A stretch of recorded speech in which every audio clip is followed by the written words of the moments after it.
dal leen ak jàmm ci Sen Sports 221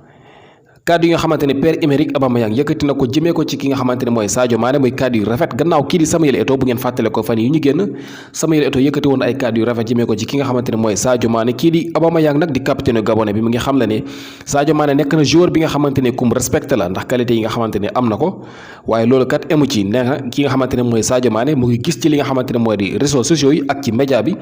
jëf yu rafet yi nga xamante ne mu ngi koy defal dëkkam ndax kat ñëpp xam nañ ne kii Sadio Mané jamono yi mu ngi def li nga xamante ne mooy dëkkam ay jëf yu rafet te waxal na li nga xamante ne mooy lycée ak stade bi nga xamante ne mu ngi ko fay taxawal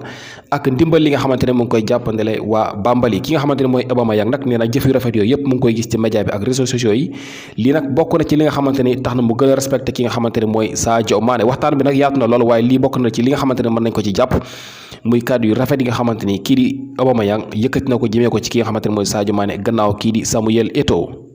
buñ jógee ci loolu dañuy wax ci ki nga xamante ne mooy Kepa Arrizabalaga di mbokkum kii di Edouard Mendy foofu la ci Chelsea football club kii di xibaar yaa ngi xam ne ne Kepa pare na ngir buub ay bagaasam uti feneen fu mu aw gannaaw bi nga xamante ne kat kii di Edouard Mendy dafa ñëw jël lépp li nga xamante ne amoon na ko foofu la ci Chelsea football club buñ sukkandikoo nag ci kii di xibaar yi Kepa gëmoon na ne donte ne day toog ban foofu la ci Chelsea bu demee Espagne dinañu ko jéloo waaye nag kii di xibaar yaa ngi xam ne jamono yi 3e position la nekk moom Kepa ndax kat mu ci gannaaw kii di David De Gea ak kii ñuy wax Unai Simon ñetteeli place la nekk kii di Luis Enrique rek di coach bu Espagne xamal na ko ne kat moom Kepa fekk mu ngi toog ban foofu la ci Chelsea du ko jouéloo lii nag waral na ba moom Kepa bi mu ñibbisee mu méet li nga xamante ne mooy décision am nee na kat takk na ay bagaasam fu mu xam ne dem day génn Chelsea dem li nga xamante ne mooy loon ci janvier bi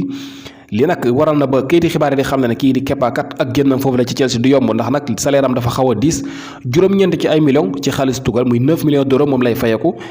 te ñu ngi ko jëndee woon kat njëggu toll ci 80 millions d'euros muy gardien bi gën a seer ci àdduna bi jël bu rëy bi mu daana Chelsea football club du waral mu bëgg ak génnam foofu la nekk li nga xamante ne dana yomb Kepa nag bu sukkandiku ci kayiti xibaar bi di Son nekk foofu la ci Angleterre xam na ne kat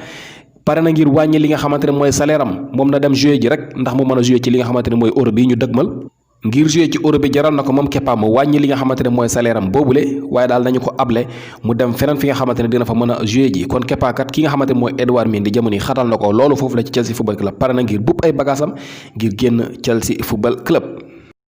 dañu koy jeexale ci derby bi nga xamante ne war na xew diggante FC Barcelone ak Atlético de Madrid ki nga xamante ne mooy Luis Suarez gannaaw bi mu signé foofu la ci Atlético de Madrid jógee ca Barcelone bi ma war a nekk premier derby bi nga xamante ne waroon na koo am contre li nga xamante ne mooy ancien club am boobale waaye nag kayiti xibaar yaa ngi xam ne kii di Luis Suarez testé nañu ko ñaareel bi yoon mu positif ci li nga xamante ne mooy coronavirus kon nag Suarez du mën a bokk ci derby boobu nga xamante ni war na xew diggante FC Barcelone ak Atlético de Madrid ci samedi jii kon Atlético de Madrid am na ñaari cas yu positif yi nga xamante ne duñ mën a jouer ci match boobule mu kii ñuy wax Lucas jógee foofu la ci Arsenal ak ki nga xamante ne mooy Luis Suarez jamono yi la duñ mën a jouer ci li nga xamante ne mooy derby boobu war a dox diggante Atlético de Madrid ak FC Barcelone